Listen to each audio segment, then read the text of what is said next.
Good morning sir. ఇప్పుడు share చేయాలి కదా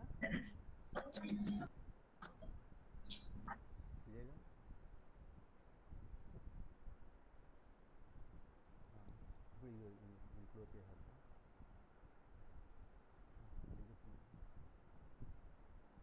వాటి పాజ్ ఏంటండి ఇచ్చేస్తున్నా. ఇది ఇదండి, ఇది దీన్ని క్లిక్ చేస్తే మనకి ఎలా కావాలంటే అలా వస్తుంది. కలర్ వస్తుంది ఇప్పుడు. Hello hello sir good morning sir. కనబడుతుందా స్క్రీను? కనబడుతుంది సార్. చూడండి, 7 లక్షలు చెప్తున్నా. 1 జూలై 2014 రేడియో హౌస్ ఢిల్లీ వారు 200 రేడియోలను కలకత్తాలోని బెనర్జీ బ్రదర్స్ వారికి కన్సైన్మెంట్పై పంపారు. 1 జూలై 2014 రేడియో హౌస్ ఢిల్లీ వారు 200 రేడియోలను కలకత్తాలోని బెనర్జీ బ్రదర్స్కి కన్సైన్మెంట్పై పంపారు. ఒక్కొక్క రేడియో ఖరీదు 400 రూపాయలు. ఒక్కొక్క రేడియో ఖరీదు 400 రూపాయలు. రేడియో హౌస్ వారు 5,000 రూపాయలు రవాణా మరియు బీమా నిమిత్తం చెల్లించారు. 7 జూలై 2014 నాడు బెనర్జీ బ్రదర్స్ వారు రేడియో హౌస్ వారు వ్రాసినటువంటి 50,000 రూపాయల 3 నెలల బిల్లుకు అంగీకరించారు. బెనర్జీ బ్రదర్స్ వారు 2,200 రూపాయలు అద్దె నిమిత్తం మరియు 1,300 రూపాయలు ప్రకటనల నిమిత్తం చెల్లించారు.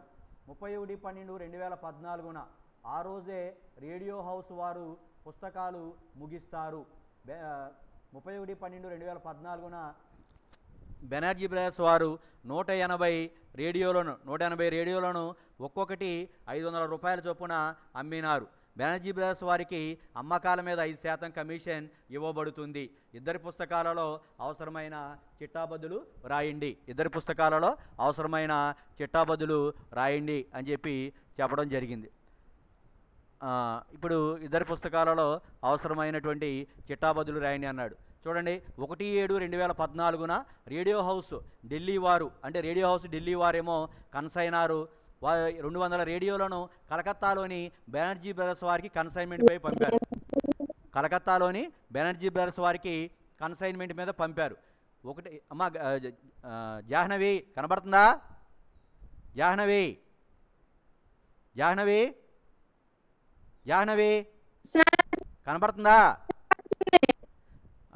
1 జూలై 2014 రేడియో హౌస్ ఢిల్లీ వారు 200 రేడియోలను కలకత్తాలోని బెనర్జీ బ్రదర్స్ వారికి కన్సైన్మెంట్పై పంపారు. అంటే ఢిల్లీలో ఉండేటువంటి రేడియో హౌస్ వారేమో కన్సైనారు, తర్వాత కలకత్తాలో ఉన్నటువంటి బెనర్జీ బ్రదర్స్ ఏమో కన్సైని. ఒక్కొక్క రేడియో ఖరీదు ఎంత అంటే 400 రూపీస్. ఒక్కొక్క రేడియో ఖరీదు 400 రూపాయలు. తర్వాత రేడియో హౌస్ వారు 5,000 రూపాయలు రవాణా మరియు బీమా నిమిత్తం చెల్లించారు. రేడియో హౌస్ అంటే ఎవరో రేడియో హౌస్ ఢిల్లీ వారు అంటే కన్సైనర్ ఎంత ఖర్చులు పెట్టాడు? 5,000 రూపాయలు ఖర్చు పెట్టాడు. వాళ్ళు ఎన్ని రేడియోలు పంపించారో కన్సైనారు మొత్తం 200 రేడియోలను పంపించాడు. 200 రేడియోస్ పంపించాడు. 200 రేడియోలు ఒక్కొక్క రేడియో ఖరీదు 400. అంటే కన్సైన్మెంట్పై పంపిన సరుకు ఎంత అవుతుందంటే 200 రేడియోలు into 400, that is equal to 80,000 రూపాయలు కన్సైన్మెంట్పై పంపిన సరుకు అవుతుంది. దానికి చిట్టాబద్దు ఏంటంటే కన్సైన్మెంట్ ఖాతా డెటార్ టు కన్సైన్మెంట్పై పంపిన సరుకు ఖాతా. కన్సైన్మెంట్ ఖాతా డెటార్ టు కన్సైన్మెంట్పై పంపిన సరుకు ఖాతా.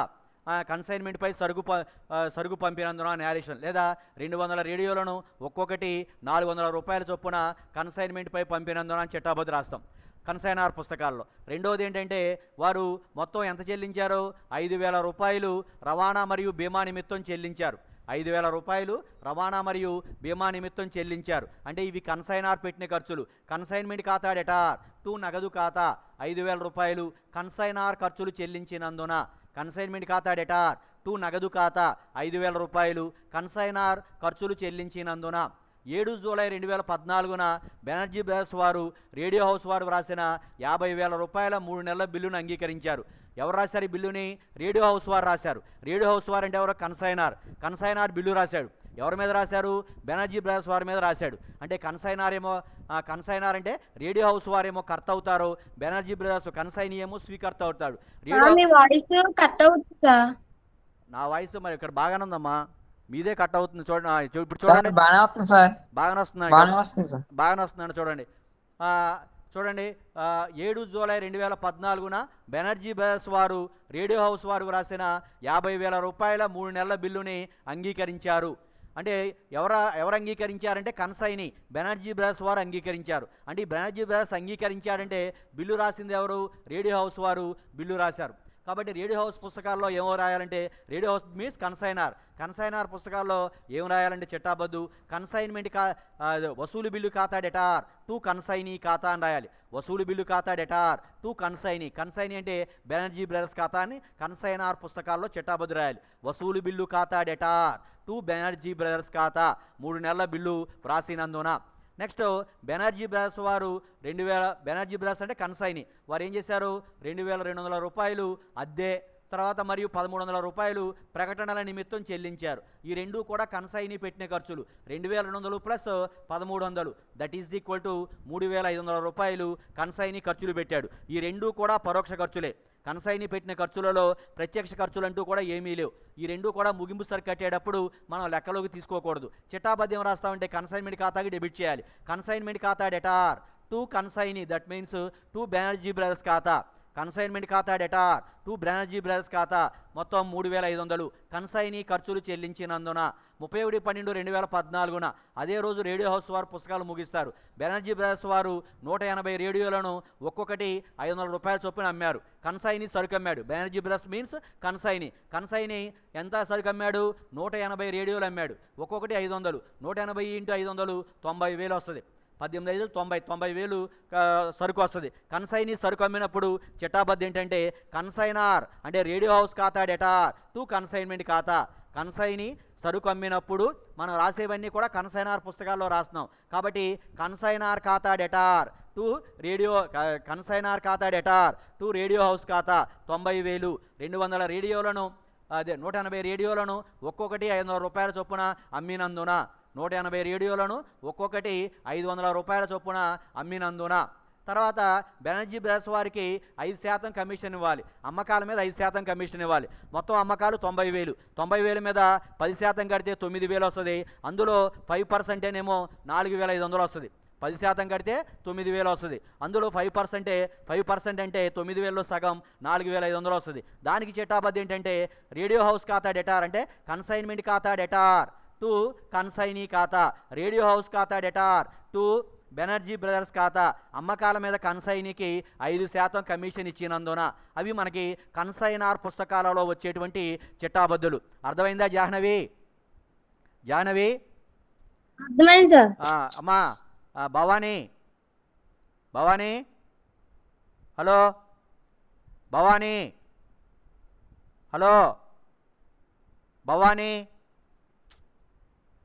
భవానీ సరే. నెక్స్ట్ ఇంకెవరున్నారు? క్రాంతి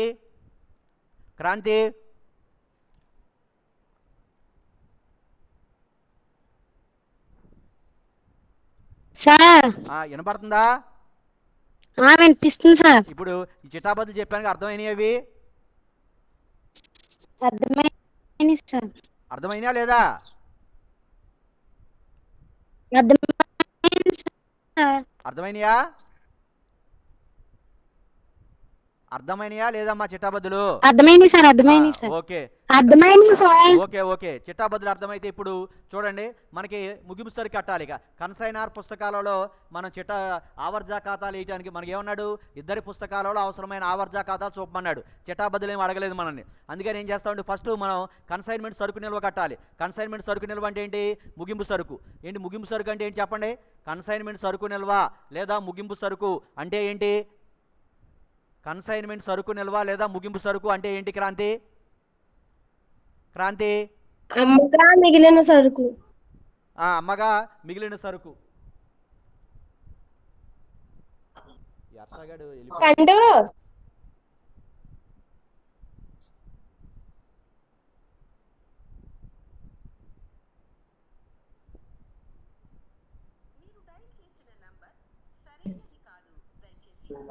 ఆ,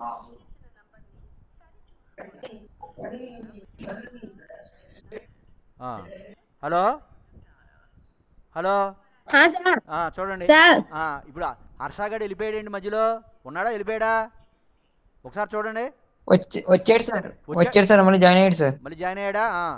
ఇది చూడండి. ఇప్పుడు మనకి కన్సైన్మెంట్ సరుకు నిల్వ అంటే ముగింపు సరుకు. ముగింపు సరుకు అంటే ఏంటంటే కన్సైనర్ పంపినటువంటి సరుకులో కన్సైనీ వద్ద అమ్మకం కాకుండా మిగిలిపోయిన సరుకుని మనం ఏమని పిలుస్తామంటే ముగింపు సరుకు అంటాం. కన్సైనరు అమ్మకము నిమిత్తం కన్సైనీకి పంపిన సరుకులో మాట్లాడకండి. కన్సైనీకి పంపిన సరుకులో మాట్లాడకమ్మా జాహ్నవి. కన్సైనరు కన్సైనీకి పంపిన సరుకులో కన్సైనీ వద్ద అమ్మకం కాకుండా మిగిలిపోయినటువంటి సరుకుని ఏమని పిలుస్తామంటే కన్సైన్మెంట్ సరుకు నిల్వ అంటాం. అది టెక్నికల్ టర్ము. వాడుకలో ఏమని పిలుస్తామంటే ముగింపు సరుకు అంటాం. దీనిని కన్సైనర్ పుస్తకాల్లో ఆవర్జా ఖాతాలు వేసేటప్పుడు ఇది కన్సైన్మెంట్ ఖాతాలో క్రెడిట్ చేయాలి. అందుకని దానికి విలువ కట్టాలి. చూడండి, మొత్తం కన్సైనీకి పంపిన రేడియోలు 200.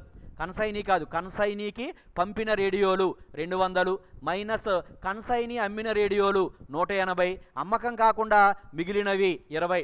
కన్సైనీకి పంపిన రేడియోలు లేదా కన్సైనర్ పంపిన రేడియోలు 200 మైనస్ కన్సైనీ అమ్మిన రేడియోలు 180, అమ్మకం కాకుండా మిగిలినవి 20. అంటే ముగింపు సరుకు 20 రేడియోలు ముగింపు సరుకు. దీనికి మనం విలువ కట్టాలి. కన్సైన్మెంట్ సరుకు నిల్వ లేదా ముగింపు సరుకు ఈజ్ ఈక్వల్ టు ఫార్ములా ఏంటంటే కన్సైన్మెంట్పై పంపిన సరుకు ప్లస్ కన్సైనర్ ప్రత్యక్ష ఖర్చులు ప్లస్ కన్సైనీ ప్రత్యక్ష ఖర్చులు ఇంటూ మిగిలిన సరుకు బై మొత్తం సరుకు. కన్సైన్మెంట్పై పంపిన సరుకు మనం ఎన్ని రేడియోలు పంపించాం? మొత్తం 200 రేడియోలు పంపించాం. ఒక్కొక్క రేడియో ఖరీదు 400 రూపాయలు. 200 ఇంటూ 400 మల్టిప్లై చేసినట్లయితే మనకి కన్సైన్మెంట్పై పంపిన సరుకు 80,000 వస్తుంది. కన్సైన్మెంట్పై పంపిన సరుకు 80,000. ఇందులో కన్సైనర్ పెట్టినటువంటి ఖర్చులు ఇక్కడ ఉంది చూడండి. కన్సైనర్ పెట్టినటువంటి ఖర్చులు 5,000. ఇది సహజంగా కన్సైనర్ పెట్టిన ఖర్చులు ప్రత్యక్ష ఖర్చులు పరోక్ష ఖర్చులు అని చెప్పి విడివిడిగా చెప్పకపోయినట్లయితే కన్సైనర్ పెట్టిన ఖర్చులన్నీ కూడా ప్రత్యక్ష ఖర్చులుగానే తీసుకోవాలి. అందుకనే ఈ ప్రత్యక్ష ఖర్చులు మొత్తం తీసేసుకున్నాం. కన్సైనర్ పెట్టిన ఖర్చులు 5,000 మనం ప్రత్యక్ష ఖర్చులుగానే తీసుకున్నాం. ఇక నెక్స్ట్ కన్సైనీ పెట్టిన ఖర్చులు, అందులో కూడా మనం ప్రత్యక్ష ఖర్చులు మాత్రమే తీసుకోవాలి. ఇక్కడ ఇచ్చినవి ఏంటంటే అద్దె తర్వాత ప్రకటనలు, ఈ రెండూ కూడా పరోక్ష ఖర్చులు. కన్సైనర్ పెట్టిన ఖర్చుల్లో ఈ రెండూ కూడా పరోక్ష ఖర్చులు. కాబట్టి ముగింపు సరుకు కట్టేటప్పుడు కన్సైనీ యొక్క ప్రత్యక్ష ఖర్చులు మాత్రమే తీసుకోవాలి, కానీ కన్సైనీ యొక్క పరోక్ష ఖర్చులు మనం తీసుకోకూడదు. అందుకనే మనం ఏం చేయాలి? కన్సైనీ పరోక్ష ఖర్చులు తీసుకోలేదు, కన్సైనర్ ప్రత్యక్ష ఖర్చులు తీసుకున్నాం, పంపిన సరుకు తీసుకున్నాం ఇంటూ మిగిలిన సరుకు బై మొత్తం సరుకు. మనం 27 రేడియోలు అమ్మకం కాకుండా మిగిలిపోయినవి బై మొత్తం రేడియోలు 200. ఇప్పుడు 80,000 plus 5,000 that is equal to 85,000. 85,000 into 20/200 that is equal to 8,500 consignment సరుకు నిల్వ. 8,500 కన్సైన్మెంట్ సరుకు నిల్వ. అర్థమైందా క్రాంతి? Jahnavi, hello Jahnavi, hello. అర్థమైంది సార్. గమని మ్యూట్ ఆన్ అవ్వట్లేదు సార్. తర్వాత 8,500 కన్సైన్మెంట్పై సరుకు నిల్వ. ఇక నెక్స్ట్ కన్సైనర్ పుస్తకాలలో ఆవర్జా ఖాతాలు అని హెడ్డింగ్ పెట్టుకుంటాం. హెడ్డింగ్ పెట్టుకున్న తర్వాత ఇప్పుడు కన్సైన్మెంట్ ఖాతా వేస్తాం. డెబిట్ వైపున టు కన్సైన్మెంట్పై పంపిన సరుకు ఖాతా. మొదటి చిట్టాబద్ది ఏమనుకున్నాం మనం? కన్సైన్మెంట్ ఖాతా డెటార్ టు కన్సైన్మెంట్పై పంపిన సరుకు ఖాతా అనుకున్నాం. అంటే 200 రేడియోలు పంపించాం, ఒక్కొక్క రేడియో ఖరీదు 400. 200 into 400 that is equal to 80,000. Consignment ఖాతా డెటార్ టు కన్సైన్మెంట్పై పంపిన సరుకు ఖాతా 80,000. నెక్స్ట్ కన్సైనర్ ఖర్చులు. కన్సైన్మెంట్ ఖాతా డెటార్ టు నగదు ఖాతా 5,000. కన్సైనర్ పెట్టినటువంటి ఖర్చుల్ని డెబిట్ చేసాం. తర్వాత టు కన్సైన్మెంట్ ఖాతా డెటార్ టు బెనర్జీ బ్రదర్స్ ఖాతా. బెనర్జీ బ్రదర్స్ పెట్టిన ఖర్చులు 1,200 ఒకటి ఉంది, తర్వాత 2,200 ఇది 2200, 1300 ఈ రెండు కలిపితే మనకి 3500 వస్తాయి. ఇవి కన్సైనీ పెట్టిన ఖర్చులు. కన్సైన్మెంట్ ఖాతా డెటార్ టు కన్సైనీ ఖాతా. కన్సైనీ పేరేంటంటే బెనర్జీ బ్రదర్స్ ఖాతా. అందుకనే కన్సైన్మెంట్ ఖాతాలో టు బెనర్జీ బ్రదర్స్ ఖాతా అని చెప్పి 3500 డెబిట్ చేసాం. నెక్స్ట్ తర్వాత ఏం చేయాలంటే ఈ 3 చిట్టాబద్దులు రాసిన తర్వాత క్రెడిట్ వైపున అమ్మకాలకు రాయాలి. మొత్తం బెనర్జీ బ్రదర్స్ అంటే కన్సైనీ ఎన్ని రేడియోలు అమ్మాడంటే 180 రేడియోలు అమ్మాడు. ఒక్కొక్క రేడియో ఖరీదు ఎంత అంటే 500. 180 into 500 that is equal to 90,000. 180 into 500 that is equal to 90,000. 90,000 రూపాయలు అమ్మకాలు వచ్చినాయి. ఈ అమ్మకాల మీద 5% కమిషన్ కట్టాలి. ఈ 5% కమిషన్ కట్టి ఖర్చు కాబట్టి అమ్మకాలను క్రెడిట్ చేస్తాం.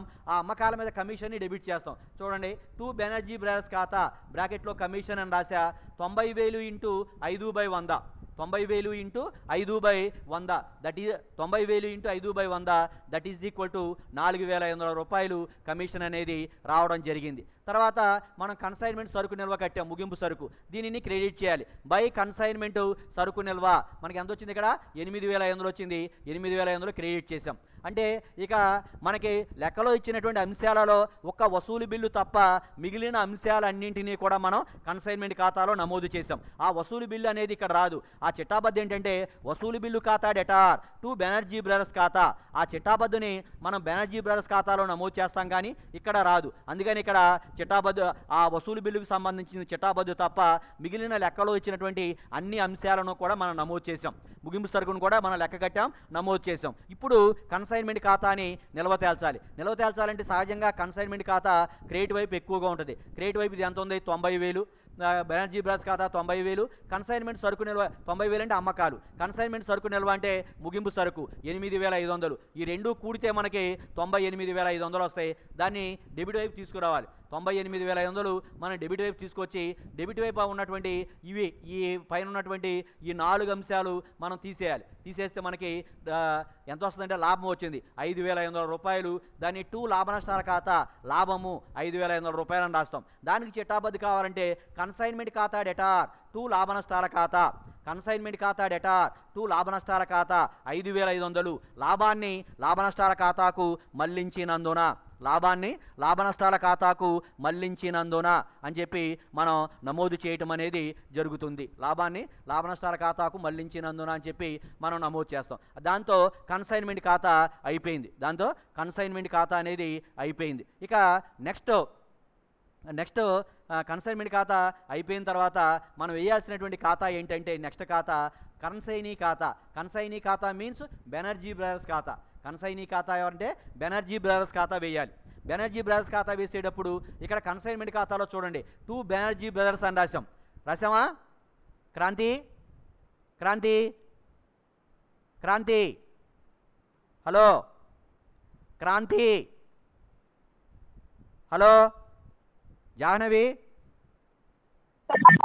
ఇప్పుడు మన కన్సైన్మెంట్ ఖాతాలో ఏమని రాసాం? టు బెనర్జీ బ్రదర్స్ అని రాసాం. బెనర్జీ బ్రదర్స్ ఖాతాలో ఏమని రాయాలి? కన్సైన్మెంట్ ఖాతాలో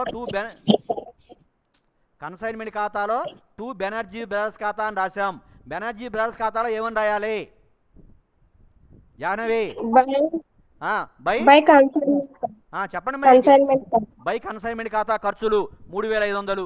నెక్స్ట్ చూడండి, టు బెనర్జీ బ్రదర్స్ ఖాతా కమిషన్ అని రాసాం. బెనర్జీ బ్రదర్స్ ఖాతాలో ఏమని రాయాలి? బై కన్సైన్మెంట్ ఖాతా కమిషన్ 4,500. ఇక్కడ చూడండి, కన్సైన్మెంట్ ఖాతాలో క్రెడిట్ వైపున బై బెనర్జీ బ్రదర్స్ ఖాతా అని రాసాం. బెనర్జీ బ్రదర్స్ ఖాతాలో ఏమని రాయాలి చెప్పండి? టు కన్సైన్మెంట్ ఖాతా అమ్మకాలు అని రాయాలి. రాసిన తర్వాత మనకి ఇంకా వసూలు బిల్లు ఒకటి రాసాం. వసూలు బిల్లు ఒకటి వచ్చింది లెక్కలో. వసూలు బిల్లు ఖాతా డెటార్ టు బెనర్జీ బ్రదర్స్ ఖాతా అని చిట్టాబద్దు చెప్పుకున్నాం. అంటే ఆ చిట్టాబద్దులో మనం బెనర్జీ బ్రదర్స్ ఖాతాని ఏం చేసామంటే క్రెడిట్ చేసాం. అంటే ఆ మొత్తాన్ని అతని ఖాతాకు క్రెడిట్ చేయాలి. బై వసూలు బిల్లు ఖాతా అని రాస్తాం. అడ్వాన్స్, ఇది ఇక్కడ అడ్వాన్స్ అని కూడా రాసా. బై వసూలు బిల్లు ఖాతా అడ్వాన్స్ 50,000. ఇప్పుడు ఏం చేయాలి చెప్పండి? ఇక్కడ టు కన్సైన్మెంట్ నిల్వ ఏం చేయాలి? నిల్వ తేల్చాలి. Yes, very good. నిల్వ తేల్చాలి. 90,000 డెబిట్ ఎక్కువగా ఉంది, 90,000 డెబిట్ కొడతాం, దీన్ని క్రెడిట్ వైపు తీసుకొచ్చి నిల్వ తేల్చాలి. ఈ 90,000 నుంచి క్రెడిట్ వైపు ఉన్నటువంటి ఖర్చులు 3,500, కమిషన్ 4,500, వసూలు బిల్లులు 50,000 తీసేస్తే మనకి మిగిలేది ఏంటంటే 32,000 మిగులుతుంది. తీసేస్తే మనకి మిగిలేది ఏంటంటే 32,000 రూపాయలు మిగలటం జరుగుతుంది. దీనికి బై బ్యాంక్ ఖాతా అని రాస్తాం. బై బ్యాంక్ ఖాతా, దీనికి చట్టాబద్ధి ఏంటి జాహ్నవి? బై బ్యాంక్ ఖాతా దీనికి చట్టాబద్ధి ఏంటి? 32,000కి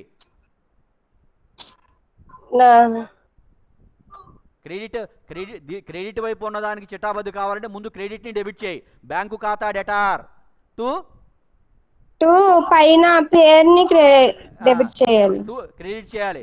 బ్యాంకు ఖాతా డెటార్ టు బెనర్జీ బ్రదర్స్ ఖాతా 32,000. బ్యాంక్ ఖాతా డెటార్ టు బెనర్జీ బ్రదర్స్ ఖాతా 32,000 కన్సైనీ ఖాతాను పరిష్కరించినందున. ఇక నెక్స్ట్ మనం వేయాల్సిన ఖాతా, ఎన్ని ఖాతాలు వేయాలి? కన్సైనర్ పుస్తకాల్లో 3 ఖాతాలు వేయాలి. ఒకటి కన్సైన్మెంట్ ఖాతా, రెండోది కన్సైనీ ఖాతా, మూడో ఖాతా ఏంటి?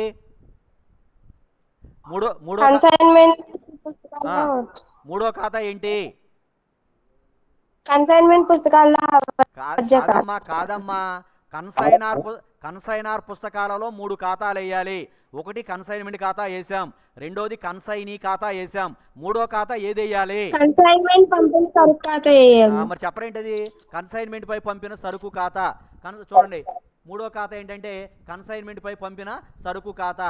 ఇక్కడ చూడండి, మనం కన్సైన్మెంట్ ఖాతాలో చూడండి, కన్సైన్మెంట్ ఖాతాలో ఏమని రాసాం? చూడండి, నేను అండర్లైన్ చేస్తున్నా. కన్సైన్మెంట్ ఖాతాలో ఏమని రాసాం? టు కన్సైన్మెంట్ పై పంపిన సరుకు ఖాతా అని రాసామా? కన్సైన్మెంట్ దానిని ఏం చేయాలి? ఇప్పుడు ఇక్కడ చిట్టాబద్ధి అవుతుంది. దీనికి కన్సైన్మెంట్ ఖాతా డెటార్ టు కన్సైన్మెంట్ పై పంపిన సరుకు ఖాతా చిట్టాబద్ధి రాసాం. ఈ చిట్టాబద్ధిలో కన్సైన్మెంట్ పై పంపిన సరుకు ఖాతాని ఏం చేసాం చెప్పాలి? మొదటి చిట్టాబద్ధి ఏం రాసామమ్మా? కన్సైన్మెంట్ ఖాతా డెటార్ టు కన్సైన్మెంట్ పై పంపిన సరుకు ఖాతా అని రాసామా? రాసాం సార్. ఆ చిట్టాబద్ధిలో కన్సైన్మెంట్ పై పంపిన సరుకు ఖాతాని ఏం చేసాం? క్రెడిట్ చేసాం. అంటే ఆ మొత్తాన్ని ఆ ఖాతాకి ఏం చేయాలి? క్రెడిట్ చేయాలి. ఏమని రాయాలి? బై కన్సైన్మెంట్ పై పంపిన సరుకు ఖాతా అని రాయాలి. ఏ ఖాతాలో ఆ ఖాతా పేరు రాస్తావా? రాయం సార్. ఏమని రాయాలి? బై కన్సైన్మెంట్ ఖాతా అని రాయాలి. ఇంటికాడ చూడండి, లెక్కలు జాగ్రత్తగా చేయండి. బై కన్సైన్మెంట్ ఖాతా 80,000, ఇంకా ఏమీ లేవు. కాబట్టి ఏం చేయాలంటే ఈ క్రెడిట్ టోటల్ చేయాలి. 80,000 వస్తుంది. దీన్ని డెబిట్ వైపు తీసుకొచ్చి నిల్వ తేల్చాలి. నిల్వ తెచ్చి పైన ఏమీ లేవు కాబట్టి 80,000 ఇక్కడ నమోదు చేస్తాం. ఈ తేల్చిన నెలలోకి ఏమని రాస్తామంటే టూ వర్తకపు ఖాతా అని రాస్తాం. ఈ 80,000కి చిట్టాబద్ధి ఏంటి జాహ్నవి? ఈ 80,000కి చిట్టాబద్ధి ఏంటి?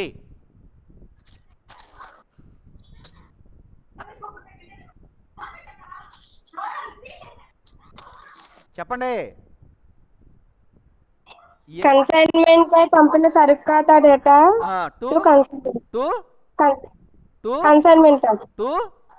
వర్తకపు ఖాతా అంటే కన్సైన్మెంట్ ఖాతా అంటావు ఏంటి ఇక్కడ?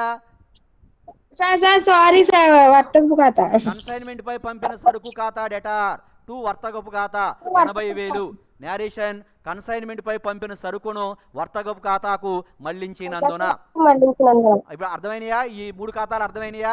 కన్సైన్మెంట్ ఖాతా, తర్వాత బెనర్జీ బ్రదర్స్ కన్సైనీ ఖాతా, తర్వాత మూడోది కన్సైన్మెంట్ పై పంపిన సరుకు ఖాతా. ఇవి కన్సైనర్ పుస్తకాలలో మనం వేసేటువంటి ముఖ్యమైన ఖాతాలు. కన్సైనర్ పుస్తకాల్లో మనం ఎప్పుడు కూడా తప్పనిసరిగా ఈ 3 ఖాతాలు వేయాలి. కన్సైన్మెంట్ ఖాతా వేయాలి, కన్సైనీ ఖాతా వేయాలి, కన్సైన్మెంట్ పై పంపిన సరుకు ఖాతా వేయాలి. ఇవి కాకుండా ఇంకా ఏమైనా ఖాతాలు వేయమని అడిగితే, అంటే అసాధారణ నష్టం ఖాతా అని కానీ, లేకపోతే బీమా కంపెనీ ఖాతా అని కానీ, ఇట్లాంటి ఖాతాలు ఏమన్నా వేయమని అడిగితే వాటిని కూడా మనం వేయాల్సినటువంటి ఆవశ్యకత అనేది ఉంటుంది. దీంతో కన్సైనర్ పుస్తకాలలో ఆవర్జా ఖాతాలు అనేవి అయిపోయినాయి. ఇక నెక్స్ట్ కన్సైనీ పుస్తకాలలో ఆవర్జా ఖాతాలు. కన్సైనీ పుస్తకాల్లో ఎన్ని ఖాతాలు వేస్తాం మనం చెప్పాలి? కన్సైనీ పుస్తకాలలో ఎన్ని ఖాతాలు వేస్తాం మనం? మూ- వెనకాల వెనకాల టీవీ కట్టేయండి, వెనకాల టీవీ కట్టేయమను. పండు టీవీ కట్టే పండు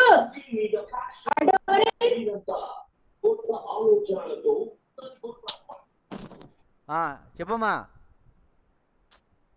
టీవీ కట్టేయమంటే నువ్వు వెళ్ళిపోయావా? చెప్పు జాహ్నవి.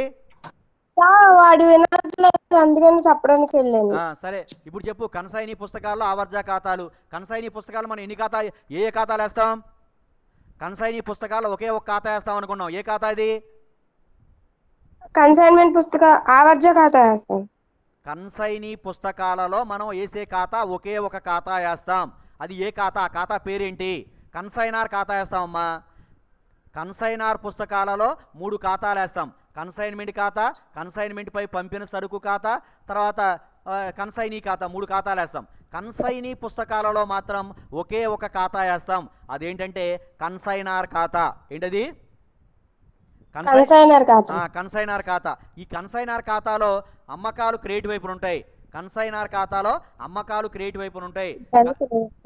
కన్సైనీ పెట్టిన ఖర్చులు డెబిట్ వైపున ఉంటాయి. కన్సైనీకి ఇచ్చిన కమిషన్ డెబిట్ వైపున ఉంటుంది. కన్సైనీ అంగీకరించిన బిల్లు, చెల్లింపు బిల్లు డెబిట్ వైపున ఉంటుంది. ఇక నిల్వ తేల్చాలి. ఫస్ట్ అమ్మకాలు క్రెడిట్ చేయాలి. చిట్టాబద్ది ఏంటంటే కన్సైనీ పుస్తకాలలో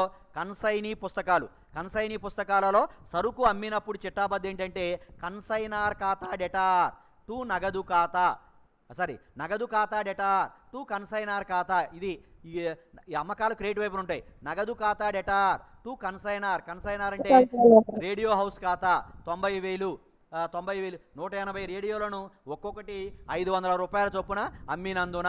ఆ తర్వాత కన్సైనీ పెట్టిన ఖర్చులు. కన్సైనీ 3,500 రూపాయల ఖర్చులు పెట్టాడు. రేడియో హౌస్ ఖాతా డెటార్ టు నగదు ఖాతా 3,500 కన్సైనీ ఖర్చులు చెల్లించినందున. నెక్స్ట్ రేడియో హౌస్ ఖాతా డెటార్ టు కమిషన్ ఖాతా. కన్సైనీకి 5% అమ్మకాల మీద కమిషన్ ఇచ్చినందున 4,500. అక్కడ కన్సైనార్కి వసూలు బిల్లు అని రాశాం. కన్సైనార్ పుస్తకాలలో వసూలు బిల్లు అని రాశాం. కన్సైనార్ పుస్తకాల్లో వసూలు బిల్లు రాస్తే కన్సైనీ పుస్తకాల్లో ఏమవుతుందంటే చెల్లింపు బిల్లు అవుతుంది. రేడియో హౌస్ ఖాతా డెటార్ అంటే హెడ్డింగ్ డెబిట్ చేయాలి. రేడియో హౌస్ ఖాతా డెటార్ టు చెల్లింపు బిల్లు ఖాతా. రేడియో హౌస్ ఖాతా డెటార్ టు చెల్లింపు బిల్లు ఖాతా 50,000. రేడియో హౌస్ ఖాతా డెటార్ టు చెల్లింపు బిల్లు ఖాతా 50,000. చెల్లింపులు అంగీకరించినందున. ఇప్పుడు క్రెడిట్ ఎక్కువ ఉంటుంది. క్రెడిట్ కూడా 90,000 డెబిట్ వైపు తీసుకొచ్చి మనం నిల్వ తెలిస్తే ఎంత వచ్చిందంటే 32,000 వచ్చింది. ఇది కన్సైనార్ ఖాతా. మనం కన్సైనార్ పుస్తకాలలో కన్సైనీ ఖాతా వేసాం. అక్కడ కూడా చూడండి 32,000 వచ్చింది. సమానంగా రావాలి. కన్సైనార్ పుస్తకాలలో కన్సైనీ ఖాతా ఎంతైతే వచ్చిందో కన్సైనీ పుస్తకాలలో కన్సైనార్ ఖాతా కూడా అంతే రావాలి. అక్కడేమో క్రెడిట్ వస్తుంది, ఇక్కడేమో డెబిట్ వస్తుంది. దాంతో కన్సైనీ పుస్తకాలలో ఆవర్జ ఖాతాలు, అందులో మనం రేడియో హౌస్ ఖాతా అంటే కన్సైనార్ ఖాతాని వేసాం. ఇది ఆవర్జ ఖాతాలు. కానీ ఇద్దరి పుస్తకాలలో ఆవర్జ ఖాతాలు. అర్థమైందా? అయింది సార్. అయింది. కాసాని జ్యోతి అమ్మా, జ్యోతి, కాసాని జ్యోతి, హలో అమ్మా, అర్థమవుతుందా? No sir. మరి ఫస్ట్ నుంచి లేవు కదా, మరి అర్థం కావు. మరి నో సార్, మరి నేనేం చెప్పను? ఫస్ట్ నుంచి అప్పుడప్పుడు వస్తున్నావు నువ్వు. అమ్మాయి కావేరి అసలు రావట్లేదేంటి? హలో జ్యోతి. సార్ మరి సార్ ఎవరు ఉండినా మరి అక్కడ ఇంతకుముందు అక్కడి నుంచి అటెండ్ అయ్యేది కదా. ఒకసారి చెప్పు. మరి నోట్స్ రాసుకున్నావా? నోట్స్ నేను ఏ రోజుకి ఆ రోజు పెడుతున్నా. రాసావా నోట్స్ అంతా? చిట్టాబద్దులు వచ్చినాయా? రాలేదు. నువ్వు మధ్యాహ్నం ఇవాళ మధ్యాహ్నం నీ కాలేజీలోనే ఉంటాను. 3 తర్వాత రా కాలేజీకి రా. Okay sir. 3 తర్వాత రా, కాలేజీలో ఉంటా. ఓకే. చూడండి, ఇది దీంతో ఈ లెక్క అయిపోయింది. ఇంకేమైనా డౌట్ ఉన్నాయి ఈ లెక్కలో? జాహ్నవి జాహ్నవి ఏమైనా డౌట్ ఉన్నాయా? సార్ తర్వాత ఇంకా మిగతా వాళ్ళు ఎవరు మాట్లాడరేంటి? యామిని యామిని యామి డౌట్ ఏమైనా ఉందా? అర్థమైందా? అర్థం క్రాంతి ఏది? క్రాంతి క్రాంతి క్రాంతి క్రాంతి అర్థమైందా? అర్థమైంది సార్. సంధ్య సంధ్య సంధ్య ఈ అమ్మాయి ఫోన్ పెట్టి వెళ్ళిపోయినట్టుంది. సరే నెక్స్ట్ చూడండి. నేను ఇంకో రెండు నెక్స్ట్ లెక్కలోకి వెళ్తున్నా చూడండి. నెక్స్ట్ ప్రాబ్లం 8 చూడండి. అట్లాస్ లిమిటెడ్ 1 జనవరి 2011 నాడు 100 సైకిళ్లను లక్నోలోని గుప్తా అండ్ కో వారికి కన్సైన్మెంట్గా తమ తరపున అమ్మకం చేయమని పంపారు. అట్లాస్ లిమిటెడ్ అమ్మా నువ్వు జాహ్నవి మ్యూట్లో పెట్టుకోమ్మా. అట్లాస్ లిమిటెడ్ 1 జనవరి 2011 నాడు 100 సైకిళ్లను లక్నోలోని గుప్తా అండ్ కో వారికి కన్సైన్మెంట్గా తమ తరపున అమ్మకం చేయమని పంపారు. అట్లాస్ లిమిటెడ్ 1 జనవరి 2011 నాడు 100 సైకిళ్లను లక్నోలోని గుప్తా అండ్ కో వారికి కన్సైన్మెంట్గా తమ తరపున అమ్మకం చేయమని చెప్పి పంపారు. ఒక్కొక్క సైకిల్ అసలు ధర ఎంతంటే 250 రూపాయలు. కానీ ఒక్కొక్క సైకిల్ యొక్క ఇన్వాయిస్ ధర 300. ఈ లెక్కలు ఏంటంటే ఇన్వాయిస్ లెక్కలు వచ్చినాయి ఇక్కడి నుంచి. ఒక్కొక్క సైకిల్ ఖరీదేమో 250 రూపాయలు, అసలు ధర 250 రూపాయలు. కానీ ఒక్కొక్క సైకిల్ ఇన్వాయిస్ ప్రైసు ఎంతంటే 300 రూపాయలు. అట్లాస్ లిమిటెడ్ వారు రవాణా బీమా నిమిత్తం 1000 రూపాయలు చెల్లించారు. అట్లాస్ లిమిటెడ్ వారు రవాణా బీమా నిమిత్తం 1000 రూపాయలు చెల్లించారు. గుప్తా అండ్ కో వారి నుంచి 10,000 రూపాయలకు అడ్వాన్స్గా స్వీకరించారు. గుప్తా అండ్ కో వారి నుంచి 10,000 రూపాయలు అడ్వాన్స్గా స్వీకరించారు. తర్వాత గుప్తా అండ్ కో వారు అంటే కన్సైని 50 రూపాయలు ఆక్ట్రాయ్ మరియు రవాణా నిమిత్తం 400 రూపాయలు అద్దె నిమిత్తం, తర్వాత 300 రూపాయలు బీమా నిమిత్తం చెల్లించారు. 400 రూపాయలు గుప్తా అండ్ కో వారు 50 రూపాయలు ఆక్ట్రాయ్ మరియు రవాణా నిమిత్తం, 400 రూపాయలు అద్దె నిమిత్తం, 300 రూపాయలు బీమా నిమిత్తం చెల్లించారు. 80 సైకిళ్లను 25,000 రూపాయలకు అమ్మకం చేశారు. జూన్ 30, 2011 నాటికి 80 సైకిళ్ళు అమ్మారు. 80 సైకిళ్ళు ఎంతకు అమ్మారు? 25,000 రూపాయలకు అమ్మారు. గుప్తా అండ్ కో వారికి ఇన్వాయిస్ ధర వరకు అమ్మకాల మీద 5%, అంతకు మించి అమ్మినటువంటి అమ్మకాల మొత్తంపై 25%, 25%, అంతకు మించి అమ్మినటువంటి అమ్మకాల మొత్తంపై 25% ఏం చేయాలంటే కమిషన్ చెల్లించాలి. గుప్తా అండ్ కో వారు మిగిలిన మొత్తానికి బ్యాంక్ డ్రాఫ్ట్ పంపారు. కన్సైనార్ పుస్తకాలలో ఆవర్జా ఖాతాలు చూపండి అని చెప్పాడు. కన్సైనార్ పుస్తకాలలో ఆవర్జా ఖాతాలు చూపండి అని చెప్పడం జరిగింది. చూడండి, అట్లాస్ లిమిటెడ్ వారు 1 జనవరి 2011 నాడు 100 సైకిళ్లను లక్నోలోని గుప్తా అండ్ కో వారికి కన్సైన్మెంట్గా తమ తరపున అమ్మకం చేయమని పంపారు. ఎవరు పంపారు? అట్లాస్ లిమిటెడ్ వారు పంపారు. ఈ అట్లాస్ లిమిటెడ్ వారేమో కన్సైనార్ అవుతాడు. కన్సైనార్ అంటే ఎవరంటే సరుకు పంపిన వారేమో కన్సైనార్ అవుతాడు. అట్లాస్ లిమిటెడ్ వారేమో కన్సైనార్ అవుతాడు. గుప్తా అండ్ కోనేమో కన్సైనీ అవుతుంది. అట్లాస్ లిమిటెడ్ వారేమో కన్సైనార్ అవుతారు. లక్నోలోని గుప్తా అండ్ కోనేమో కన్సైనీ అవుతాడు. కన్సైనార్ అంటే సరుకు పంపే వ్యక్తి కన్సైనార్. సరుకు ఎవరికైతే సరుకు పంపబడుతుందో అతన్ని ఏమైనా పిలుస్తామంటే కన్సైనీ అంటాం. ఇక్కడ ఎన్ని సైకిల్ పంపించాడు? మొత్తం 100 సైకిళ్లను పంపించాడు. 100 సైకిళ్లను పంపించాడు. ఒక్కొక్క సైకిల్ యొక్క ఇన్వాయిస్ ధర, సైకిల్ యొక్క అసలు ధర ఎంత అంటే 250 రూపాయలు. ఇన్వాయిస్ ధర ఎంత అంటే 300. సైకిల్ యొక్క ఇన్వాయిస్ ధర ఏమో 300, అసలు ధర ఏమో 250 రూపాయలు. అట్లాస్ లిమిటెడ్ అంటే కన్సైనారు రవాణా బీమా నిమిత్తం 1000 రూపాయలు చెల్లించాడు. అంటే ఇవి కన్సైనార్ పెట్టినటువంటి ఖర్చులు. గుప్తా అండ్ కో వారి నుంచి 10,000 రూపాయలు అడ్వాన్స్గా వచ్చింది. గుప్తా అనుకోవారు 50 రూపాయలు ఆక్ట్రాయ్ మరియు రవాణా నిమిత్తం, 400 రూపాయలు అద్దె నిమిత్తం, 300 రూపాయలు బీమా నిమిత్తం చెల్లించారు. అంటే ఇవి కన్సైనీ చెల్లించిన ఖర్చులు. గుప్తా అనుకోవారు 50 రూపాయలేమో అద్దె నిమిత్తం, 50 రూపాయలు ఆక్ట్రాయ్ మరియు రవాణా నిమిత్తం, ఇది ప్రత్యక్ష ఖర్చు. ఆక్ట్రాయి రవాణా, ఆక్ట్రాయ్ అంటే సరుకు పట్టణ పరిధిలోకి ప్రవేశించినప్పుడు మున్సిపాలిటీ వారికి చెల్లించేటువంటి పన్నుని ఏమని పిలుస్తామంటే ఆక్ట్రాయ్ అంటాం. సరుకు పట్టణ పరిధిలోకి వచ్చినప్పుడు మున్సిపాలిటీ వారికి చెల్లించేటువంటి పన్నుని ఆక్ట్రాయ్ అంటాం. ఆక్ట్రాయ్ మరియు రవాణా ఈ రెండూ కూడా ప్రత్యక్ష ఖర్చులు. ముగింపు సరుకు లెక్కించేటప్పుడు కన్సైనీ ఖర్చుల్లో ఈ 50 రూపాయలను మనం యాడ్ చేయాలి. తర్వాత 400 అద్దె ప్లస్ 300 బీమా, ఇవి రెండు పరోక్ష ఖర్చులు. ఈ మొత్తం 400 ప్లస్ 300 700 ప్లస్ 50 750 రూపాయలు కన్సైన్మెంట్ ఖాతాలో డెబిట్ చేస్తాం. కానీ 750 రూపాయలు కన్సైన్మెంట్ ఖాతాలో డెబిట్ చేస్తాం. కానీ ముగింపు సరుకును లెక్కించేటప్పుడు కన్సైనీ ఖర్చులలో కేవలం ఈ 50 రూపాయలను మాత్రమే తీసుకుంటాం. ఎందుకంటే ఈ 50 రూపాయలు మాత్రమే ప్రత్యక్ష ఖర్చు, మిగిలిన ఖర్చులు పరోక్ష ఖర్చులు. కాబట్టి ముగింపు సరుకు కట్టేటప్పుడు ఈ 400 ప్లస్ ఈ 700 వీటిని తీసుకోకూడదు. కానీ మొత్తం ఖర్చులను మాత్రం కన్సైన్మెంట్ ఖాతాకు డెబిట్ చేయాలి. మొత్తం ఖర్చులను కన్సైన్మెంట్ ఖాతాకు డెబిట్ చేయాలి తప్పకుండా. తర్వాత 80 సైకిళ్ళు అమ్మాడు. 80 సైకిళ్ళు 25,000 రూపాయలకి అమ్మాడు. మనం పంపిన సైకిల్ ఎన్ని సైకిళ్ళు పంపించామంటే 100 సైకిళ్ళు పంపించాం. ఎన్ని సైకిళ్ళు అమ్మాడంటే 80 సైకిళ్ళు అమ్మాడు. 100 సైకిళ్ళు పంపించాం. ఎన్ని సైకిళ్ళు అమ్మాడంటే 80 సైకిళ్ళు అమ్మాడు. 80 సైకిళ్ళు ఈ ఎంతకు అమ్మాడు? 80 సైకిళ్ళు 25,000 రూపాయలకి అమ్మాడు.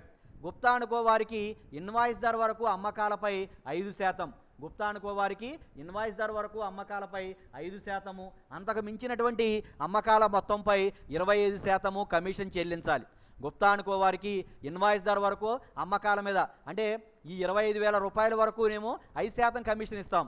అంతకంటే ఎక్కువ అమ్మినటువంటి మొత్తం మీద ఏదైనా ఉన్నట్లయితే ఇది మొత్తం 25,000. ఈ 25,000లో ఇన్వాయిస్ ధర వరకునేమో 5% ఇస్తాం. అంతకు మించినటువంటి ఆ మొత్తం మీద ఏమైనా ఉన్నట్లయితే 25% కమిషన్ అనేది చెల్లించడం జరుగుతుంది. గుప్తా అనుకోవారు మిగిలిన మొత్తానికి బ్యాంకు డ్రాఫ్ట్ను పంపారు. కన్సైనార్ పుస్తకాలలో ఆవర్జా ఖాతాలు చూపండి అన్నాడు. ఒక కన్సైనార్ పుస్తకాలలో మాత్రమే మనకి ఆవర్జా ఖాతాలు ఏమని చెప్పి అడిగాడు. ఇప్పుడు ఫస్ట్ మనం ఎన్ని సైకిళ్ళు పంపించామంటే 100 సైకిళ్ళు పంపించాం. 100 సైకిళ్ళు పంపించాం. మనం 100 సైకిళ్ళు పంపిస్తే మనం అమ్మినటువంటి సైకిళ్ళు ఎన్ని? ఏమండి ఒకసారి రండి. మనం అమ్మినటువంటి సైకిళ్ళు ఎన్ని? 100 సైకిళ్ళు పంపించాం. మనం అమ్మినటువంటి సైకిళ్ళు ఇక్కడ హైలైట్ చేశాం కదా నేను బ్లూతో, ఇవన్నీ ఒకేసారి పోయే అవకాశం ఉంటుందా లేదా? వద్దుపోను సరే ఇప్పుడు వద్దులేండి. సరే, ఈ కన్సైనార్ పుస్తకాలలో ఆవర్జా ఖాతాలు చూపండి అన్నాడు. మనం 100 సైకిళ్ళు పంపించాం. ఈ 100 సైకిళ్లలో కన్సైనీ ఎన్ని సైకిళ్ళు అమ్మాడంటే 80 సైకిళ్ళు అమ్మాడు. 100 సైకిళ్లలో కన్సైనీ అమ్మిన సైకిళ్ళు ఏంటంటే 80 సైకిళ్ళు కన్సైనీ అమ్మాడు. కాబట్టి ఆ 80 పోగా కన్సైనీ వద్ద ఇంకా మిగిలి ఎన్ని ఉంటాయంటే 20 సైకిళ్ళు ఉంటాయి. ఇదిగో చూడండి ఇక్కడ రాశా. కన్సైనీకి పంపిన సైకిళ్ళు 100, కన్సైనీ అమ్మిన సైకిళ్ళు 80, ఇంకా కన్సైనీ మిగిలిన సైకిళ్ళు 20. ఇప్పుడు చూడండి, మనకి ఇన్వాయిస్ ధర ప్రకారం సరుకు పంపినప్పుడు ఇన్వాయిస్ ధర ప్రకారం సరుకు పంపితే ముగింపు సరుకుని మనం 2 రకాలుగా లెక్కించాలి. ఇన్వాయిస్ ధర ప్రకారం లెక్కించాలి, కొన్న ఖరీదు ప్రకారం కూడా లెక్కించాలి. ముగింపు సరుకును మనం ఇన్వాయిస్ ధర ప్రకారం సరుకు పంపినప్పుడు ముగింపు సరుకును 2 రకాలుగా లెక్కించాలి. ఇన్వాయిస్ ధర ప్రకారము లెక్కించాలి, కొన్న ఖరీదు ప్రకారము కూడా లెక్కించాలి. ఎందుకు లెక్కించాలి అంటే మనం చూద్దాం. చూడండి, ఇప్పుడు చూడండి, కన్సైన్మెంట్ పై సరుకు నిల్వ బ్రాకెట్లో చూడండి ఇన్వాయిస్ ధర ప్రకారము అని చెప్పా. ఒక్కొక్క దాని యొక్క ఇన్వాయిస్ ధర ఎంత అన్నాడు? మనకి ఒక్కొక్క సైకిల్ యొక్క ఇన్వాయిస్ ధర 300 రూపాయలు అన్నాడు. కానీ అసలు ధర 250 రూపాయలు. అసలు ధరతో తర్వాత కడదాం, ముందు ఇన్వాయిస్ ధరతో కడుతున్నాం. 100 సైకిళ్ళు ఇంటూ 300 అంటే ఇన్వాయిస్ ధర ఎంత అవుతుందంటే 30,000 అవుతుంది. ఇన్వాయిస్ ధర 30,000 అవుతుంది. చూడండి ఇక్కడ, అంతకంటే ముందు చూడండి, మీకు ఇక్కడ లోడింగ్ కట్టా. చూడండి, ఫస్ట్ లోడింగ్ కట్టాలి. ముందు ఈ పాయింట్ కడితే మీకు అర్థం అవుద్ది. లోడింగ్ను కనుగొనుట. లోడింగ్ అంటే ఏమనుకున్నాం? లోడింగ్ అంటే Jahnavi hello, Jahnavi hello, Yamini hello, Jahnavi sir. అమ్మా, లోడింగ్ అంటే ఏమనుకున్నాం? లోడింగ్ అంటే చదవాలమ్మా, మీరు ఏం చదవట్లేదు. కన్సైనారు సరుకు పంపేటప్పుడు కన్సైనీకి సరుకు యొక్క అసలు ధర తెలియకుండా ఉండడానికి ఆ అసలు ధర మీద కొంత అదనపు విలువను కలిపి పంపుతాడు. ఇట్లా కలిపి పంపేటువంటి అదనపు విలువని ఏమని పిలుస్తామంటే లోడింగ్ అంటాం. కన్సైనారు సరుకు పంపేటప్పుడు కన్సైనీకి ఆ సరుకు మీద కొంత అదనపు విలువని కలిపి పంపిస్తాడు. అట్లా కలిపేటువంటి అదనపు విలువని ఏమని పిలుస్తామంటే లోడింగ్ అంటాం. సపోజు 10,000 రూపాయల విలువల సరుకు పంపించాడు కన్సైనార్. కన్సైని ఆ సరుకుని 10,000 రూపాయలకి 10,000 రూపాయలకి అమ్మినా లేదా అంతకంటే తక్కువ అమ్మినా సరే కన్సైనీకి నష్టం అనేది వస్తుంది. అందుకని కన్సైనార్ ఏం చేస్తాడంటే కన్సైనీకి సరుకు యొక్క అసలు విలువ తెలియకుండా ఉండటానికి కన్సైనీకి సరుకు పంపేటప్పుడు సరుకు యొక్క అసలు విలువ కన్సైనీకి తెలియకుండా ఉండటానికి కొంత అదనపు సరుకు కొన్న ఖరీదు మీద కొంత అదనపు విలువను కలిపి కన్సైనీకి పంపడం జరుగుతుంది. ఇలా కొన్న ఖరీదుపై అదనంగా కలిపేటువంటి విలువ ఏదైతే ఉంటుందో దానినే మనం ఏమని పిలుస్తామంటే లోడింగ్ అంటాం. ఏంటి అర్థమైందా లోడింగ్ అంటే? క్రాంతి క్రాంతి క్రాంతి క్రాంతి క్రాంతి జాహ్నవి జాహ్నవి జాహ్నవి జాహ్నవి అర్థమైందా? లోడింగ్ అంటే అర్థమైందా? లోడింగ్ అంటే అర్థమైందా? అర్థమైంది సార్. ఇన్వాయిస్ ధరకు అసలు ధరకు మధ్య ఉన్న వ్యత్యాసాన్నే లోడింగ్ అంటారు. Yes, very good. Loading is equal to invoice ధర మైనస్ అసలు ధర. ఇన్వాయిస్ ధర మైనస్ అసలు ధరనా కొన్న ధరనా ఒకటే. మనం ఒక్కొక్క రేడియోని ఒక్కొక్క సైకిల్ యొక్క ఇన్వాయిస్ ధర అంటే ఎంత అంటే 300. 100 into 300 that is equal to 30,000. రెండవది ఏంటంటే కొన్న ధర. ఒక్కొక్క రేడియో యొక్క కొన్న ధర 100 ఇంటూ 250 రూపాయలు. కొన్న ధర అసలు ధర ఒకటే 25,000. ఇప్పుడు loading is equal to 30,000 minus 25,000. Loading is equal to 5,000. దీన్ని క్రెడిట్ చేయాలి. ఈ లోడింగ్ని క్రెడిట్ చేస్తాం. లోడింగ్ని మనం క్రెడిట్ చేయాలి. ఇది లోడింగ్. ఇప్పుడు చూడండి, మనం ముగింపు సరుకు పైకి రండి. ముగింపు సరుకు ఏం చేసామంటే ఇన్వాయిస్ ధర ప్రకారము లెక్కించాం, అదేవిధంగా కొన్న ఖరీదు ప్రకారం కూడా లెక్కించాలి. ఇన్వాయిస్ ధర ప్రకారము ముగింపు సరుకు లెక్కించాలి, కొన్న ఖరీదు ప్రకారం కూడా ముగింపు సరుకు మనం లెక్కించాలి. చూడండి, కన్సైన్మెంట్ సరుకు నిల్వ సూత్రం రెండింటికి ఫార్ములా ఒకటే. రెండింటికి ఇన్వాయిస్ ధర మాట్లాడకండి. ఇన్వాయిస్ ధర ప్రకారం లెక్కించిన కొన్న ఖరీదు ప్రకారం లెక్కించడానికి కూడా ఫార్ములా ఒకటే. అక్కడ చూడండి, కన్సైన్మెంట్పై పంపిన సరుకు ప్లస్ కన్సైనార్ ప్రత్యక్ష ఖర్చులు ప్లస్ కన్సైనీ ప్రత్యక్ష ఖర్చులు ఇంటూ మిగిలిన సరుకు బై మొత్తం సరుకు.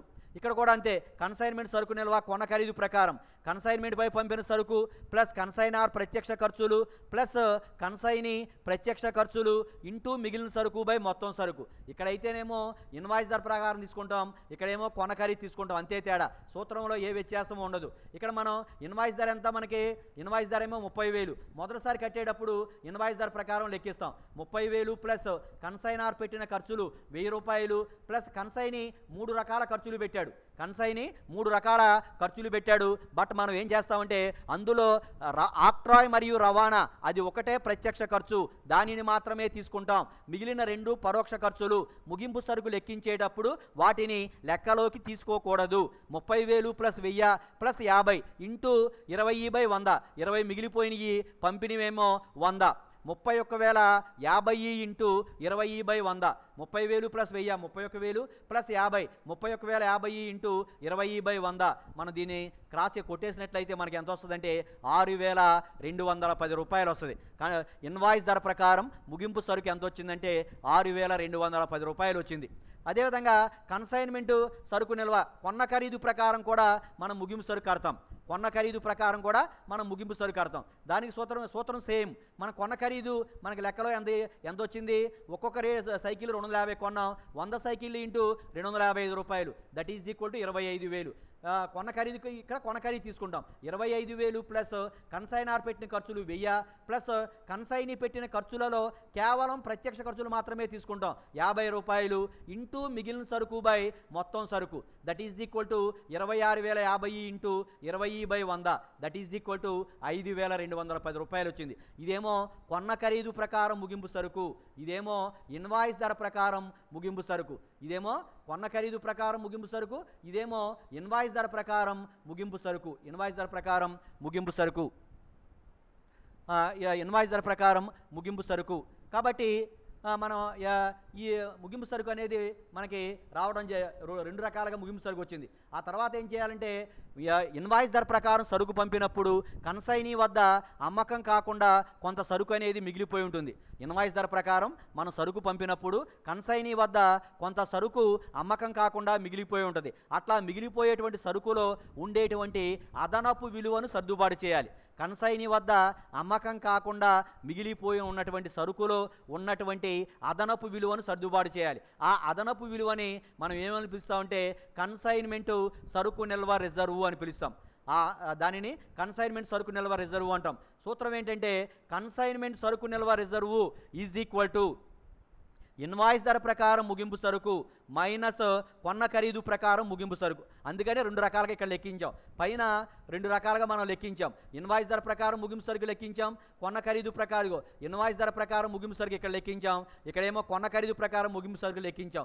ఈ రెండింటిలోంచి ఒక దాంట్లోంచి ఒకటి తీసేస్తే కన్సైన్మెంట్ సరుకు నిల్వ reserve is equal to invoice ధర ప్రకారం ముగింపు సరుకు మైనస్ కొన్న ధర ప్రకారం లేదా కొన్న ఖరీదు ప్రకారం ముగింపు సరుకు. ఇది 6210 minus 5210 that is equal to 1000 రూపాయలు. దీనిని ఇంకో రకంగా కూడా కట్టచ్చు. ఈజీగా కట్టాలంటే దీనికి సూత్రం ఏంటంటే కన్సైన్మెంట్ సరుకు నిల్వ reserve is equal to loading into మిగిలిన సరుకు బై మొత్తం సరుకు. లోడింగ్ అంటే 5000, 5000 ఇంటూ 20/100. ఇది చాలా ఈజీగా ఉంటుంది. కానీ అన్ని సందర్భాలలో ఇలా లెక్కించడం అనేది సాధ్యం కాదు. ఇది ఫిక్స్డ్ మెథడ్. అన్ని సందర్భాలలో ఇది ఉపయోగపడుతుంది, కానీ ఇది అన్ని సందర్భాలలో ఉపయోగపడదు. అవసరమైన సందర్భాలలో ఉపయోగపడిన సందర్భాలలో ఇట్లాగా లోడింగ్ ఇంటూ మిగిలిన సరుకు బై మొత్తం సరుకు వేస్తే చాలా ఈజీగా వస్తుంది. అప్పుడు ఇట్లా కట్టేయచ్చు. కానీ కొన్ని సందర్భాలలో ఇది ఉపయోగపడదు. అప్పుడు తప్పనిసరిగా మనం ఇలాగే లెక్కించాల్సినటువంటి ఆవశ్యకత అనేది ఉంటుంది. అందుకనే మనం ఈ ఇన్వాయిస్ ధర ప్రకారం ముగింపు సరుకు, కొన ఖరీదు ప్రకారం మనం ముగింపు సరుకుని లెక్కించడం అనేది జరిగింది. ఇక్కడ ఈజీగా ఉంటుంది. ఎప్పుడు కన్సైన్మెంట్ సరుకు నిల్వ రిజర్వును లెక్కించడానికి కన్సైన్మెంట్ సరుకు నిల్వ reserve is equal to invoice ధర ప్రకారం ముగింపు సరుకు మైనస్ కొన ఖరీదు ప్రకారం ముగింపు సరుకు. తీసేస్తే మనకి ఇన్వాయిస్ ధర ప్రకారం ముగింపు సరుకేమో 6210 వచ్చింది, కొన ఖరీదు ప్రకారం ముగింపు సరుకేమో 5210 వచ్చింది. తీసేస్తే మనకి ఎంత వచ్చిందంటే 1000 రూపాయలు వచ్చింది. ఇదే ఇంకా ఇది ఈ 1000 రూపాయలు ఇంకా సింపుల్గా కూడా వస్తుంది. ఆర్ అని పెట్టాం. ఆర్ అని పెట్టి consignment is equal to consignment సరుకు నిల్వ reserve is equal to loading into మిగిలిన సరుకు బై మొత్తం సరుకు. లోడింగ్ అంటే 5000, ఇన్వాయిస్ ధరకు మరియు అసలు ధరకు మధ్య ఉండేటువంటి వ్యత్యాసం 5000. 5000 into 20/100 that is equal to 1000 రూపాయలు. నెక్స్ట్ కమిషన్ కూడా లెక్కించాలి. ఇక్కడ మొత్తం 80 సైకిల్ యొక్క అమ్మకం ధర 25,000కి అమ్మాడు.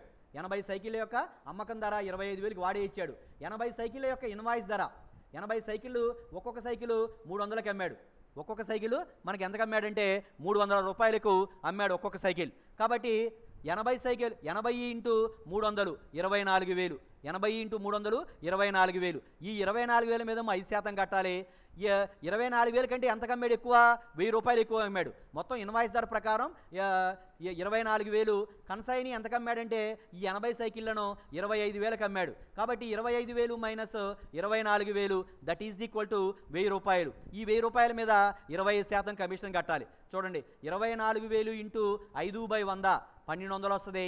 1000 రూపాయలు ఇంటూ 25/100 250 వస్తుంది. మొత్తం కమిషన్ 1450 రూపాయలు రావడం అనేది జరిగింది. ఏమైనా అర్థమైందా? కన్ఫ్యూజింగ్గా ఉందా? జాహ్నవి, క్రాంతి, హలో జాహ్నవి, జాహ్నవి, జాహ్నవి అర్థమైందా ఏంటి? వినపట్ల నాకు. క్రాంతి, క్రాంతి అర్థమైందా? హలో, అర్థమైందా? అర్థం కాలేదా అమ్మా? నాకు వినపట్లా మీరు చెప్పేది. జాహ్నవి, సరే అర్థం కాకపోతే అర్థమైందా లేదా? Hello, hello Yamini, hello Yamini, ఎవరో మాట్లాడరేంటమ్మా? అర్థమైందా? అర్థమైందా లేదా? అర్థమైంది సార్. అర్థమైంది ఊరిని అట్లా అనొద్దు. మీకు అర్థమైతే అర్థమైంది అని చెప్పండి, లేకపోతే రేపు పొద్దున టైం అయిపోయింది అనుకో, రేపు పొద్దున మళ్ళీ చెప్తే ఈ లెక్క.